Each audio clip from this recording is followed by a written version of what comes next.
My name is Bessie Akuba Wfjrfilms. I'm a photographer and a creative director, and I tell stories, and I bring out the humanity in everyone I encounter and capture.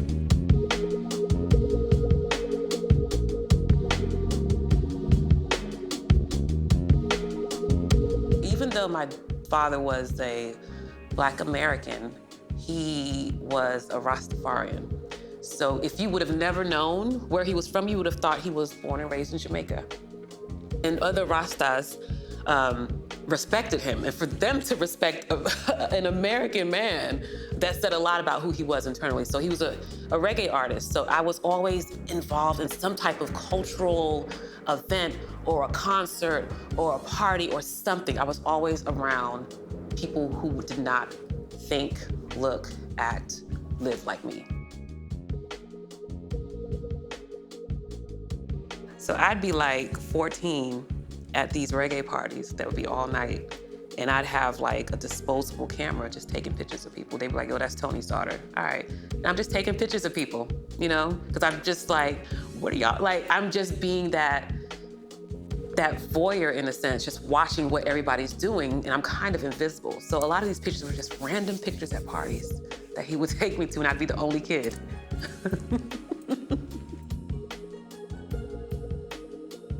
I had always wanted to be an actor. I wanted to do theater. I wanted to act and sing.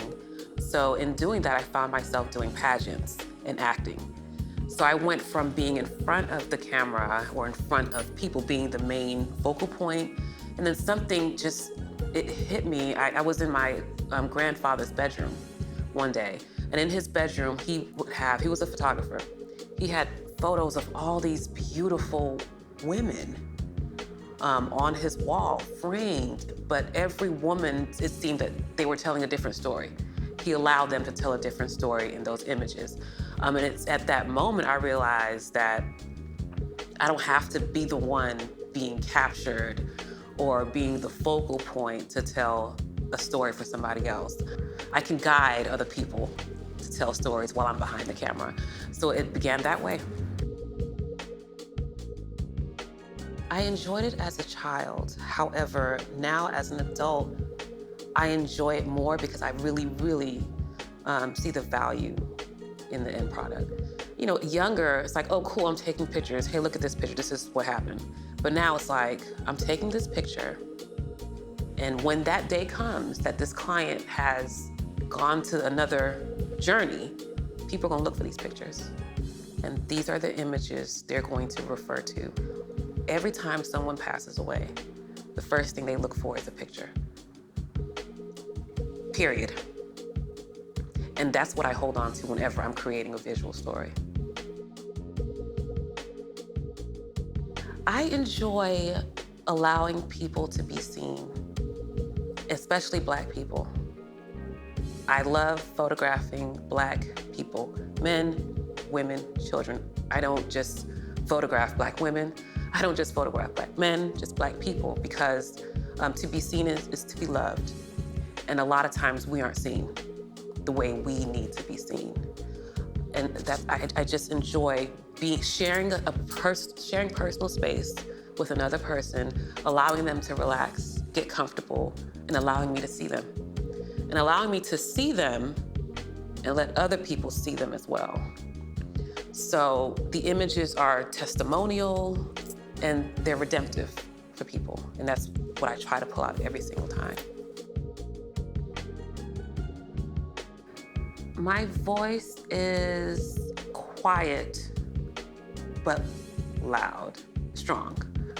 My voice in my creative process, I'm not loud at all, but the work that I deliver is impactful and it resonates. And I don't think you have to be loud and to be heard, you know? And that's what my voice is, or how it's portrayed in my work. The journey of my work has been influenced by my community by confirming to me to keep being myself. And I don't have to do things the way my community is doing it. My community is not there to show me how to be like them.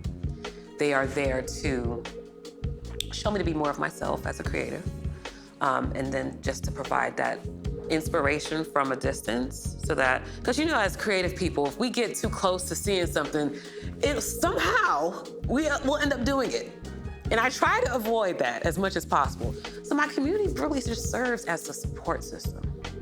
And that's it, to keep me on my path as Bessie Akuba, and not to be influenced to do things in the way that they're doing it but finding success, but that's not my formula, that's theirs. So they serve as pretty much support, emotional support, and mental support. I'm doing client work, but I am slowly moving away from that to where I'm only going to select clients whose something about their story and their need for images really resonates with me. So I'm gonna probably 30% client work, and the rest will be my personal art projects and other projects, creative projects for other people. But with clients, I have learned just as a creative that when we keep serving clients who don't really value, they want to pay you to get some pictures, but they don't value the creative process and the spirit that you're pouring into the work, it begins to deplete you. So that's where I'm at now. So now, in terms of client work, I only want to serve clients who really value the process and whose stories resonate with me the most. Because I wasn't formally taught in school photography, I didn't get an MFA or anything like that, it took much longer. I would attend workshops here and there, hire someone to give me a one-on-one training for some time. But one thing that process did make me feel at times was inadequate, because I wasn't formally taught. And that affected how I approached my pricing in the past, because I would think, oh, I wasn't formally taught, so they're not really gonna pay me what I'm worth, even though I think my work is better than some who were formally taught. So that was something that I had to work through. So the process in the beginning, it kind of made me wonder, maybe I should take this discipline as seriously as some and go to school to learn it. But my path served me well. The way I approached learning it has served me well. What motivates me is the process in doing it, that connection I develop with people. It feeds me, and the outcome is what motivates me, that legacy that I'm helping them leave. Because legacy is not just about leaving money for people behind. It's also about the stories that people can carry with them, and those stories are in the images as well. I've always felt that I am so different.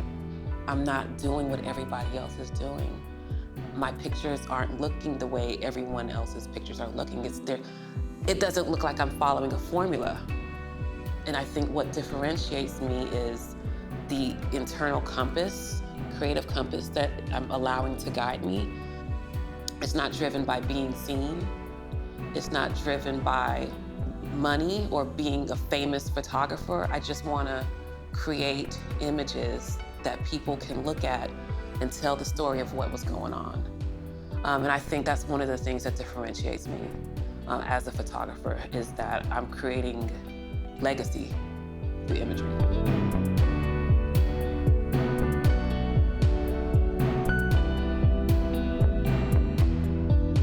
My name is Bessie Akuba Wfjrfilms. I'm a photographer and creative director. This is my voice, and this is my life.